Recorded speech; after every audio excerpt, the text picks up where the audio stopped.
Hello again, folks. Welcome to the second recording for Chapter 1. So in the previous recording, which was recording 1 for Chapter 1, we introduced what is operations management, what it is, what it means, what it entails in different organizations. We discussed the input-output transformation process, and we also discussed basically what is a process. So in the second recording, in the second part of Chapter 1, we now get a little bit more into the nitty-gritties of operations management. Okay, so on page 18 onwards in the textbook, we speak about the 4 V's. Sorry, let me just reduce this here quickly. Right, the 4 V's of the operations process. So like I said, in the previous recording, we talked about what is a process. And we said that every single organization, whether it's goods producing or service producing, all have their own different processes. Okay, so what are some of the 4, or rather what are one of the 4 V's is volume. So if you think about some organizations such as, for example, McDonald's. McDonald's produces a lot of volume of their products.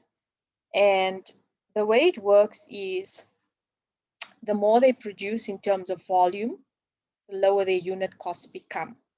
So as they produce more and more, they are able to have savings from producing in bulk. Perhaps they buy in bulk the burgers or the rolls from the suppliers. And the more they produce in terms of volume, their unit costs come down. So some organizations produce in volume. Simba would also be another example. Companies that produce your milk like Clover, etc. All of these companies are producing volume, so large numbers of items. Then another variant of the operations process in terms of the 4 V's, we can talk about variety. So if you think about Uber offers quite a variety of opportunities in terms of where they will pick you up, where they'll drop you off. It's basically anywhere where you are, which is served by Uber. If we compare this to a bus company, for example, a bus company has a lot less variety. They ride a certain route every day. You must find your way to that bus stop, and you must get on the bus, and you must get off the bus where it drops you, and then walk or whatever to where your final destination is. Okay. Then we have another V of the operation process being variation. Now, in some organizations, they face variation in demand. So companies which sell ice creams typically face higher demand in the hot weather seasons than they do in lower temperatures. Holiday resorts also face variation in demand. Typically, holiday resorts are busier during holidays and school holidays than they are when schools, universities are all at work. So there's variation in demand. Finally, we talk about visibility. Now, visibility says, well, how much of the operations process does a customer actually witness?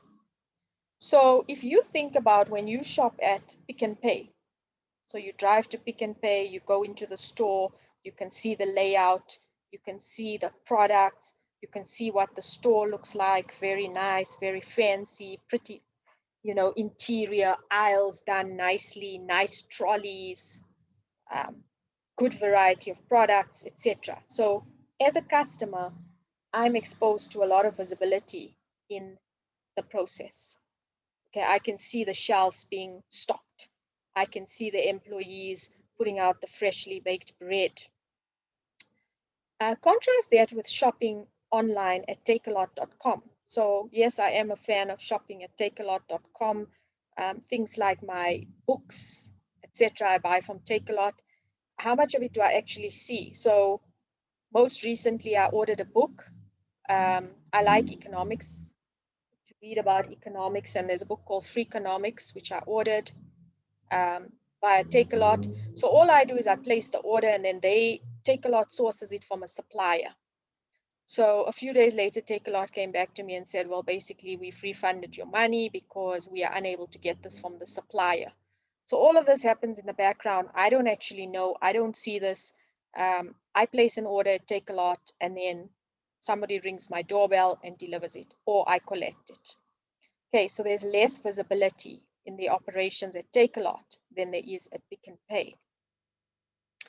And I want you to think of other examples of organizations which fit volume, variety, variation, and visibility. And we'll discuss that during our live session, or alternatively, we'll put it up as a discussion on Call Campus. Okay, so the final part of this chapter looks at what exactly is it that operations managers do. So what I also want you to do here in terms of an activity is basically go and look at the jobs that are available. Job specs for operations managers. So you can look at Career Junction or PNet or any of these job websites, and you can look at or search for operations managers jobs. So what does it say? You know, when they give the job spec, what is the requirements? Also have a look at what operations managers earn. They're generally quite well-paid professionals. And you'll find that because of the level of responsibility that operations managers have to shoulder. And as we go through the course during this year, you'll see that operations managers have quite a high level of responsibility in making sure that products and services are available when needed, where they needed, and in the correct amount.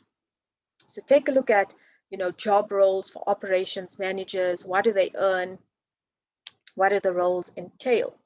So in a nutshell, the textbook talks about operations managers being responsible for the nature and strategy. So how does an operation run? I'm sure many of you have been victims of dealing with an organization which is very inefficient, which is very poorly run. And an operations manager's job is to make sure that the operation runs efficiently, that it has a strategy. Another element of an operations manager's job is then about designing operations, services, products, and processes. So as an operations manager, you are responsible for looking at the processes to produce the good or the service. What is working? What isn't working? How will you improve this process? Then another responsibility is about the planning and control of the process, okay, and the delivery of that process. So whether you're delivering a good or a service, you've got to make sure you plan and make, and if we think briefly to March last year, you know, when people were panic shopping, there was a lot of panic buying. That must have placed a lot of stress on operations managers at retailers, because all of your items like perishable foods and toilet paper and soap was sold out within a day or two. And they would have had to work very hard to replenish the stock and to make sure that they have enough stock to meet the need. And then finally, operations managers have to look at the performance of processes and the organization as a whole. Okay, so I want you to think a little bit more about this. As I said, please go and have a look at job specs. What jobs are available? What do they pay? What do they say they require operations managers to do and to be competent in? And then finally, here are some YouTube video links. These links will help to explain the content that I've covered, and give you some audio visual, some good examples, and some contexts. All right, so folks, that concludes recording 2. Please keep an eye out on Call Campus on a daily basis, or rather on a weekly basis, where you will see discussions, activities, etc.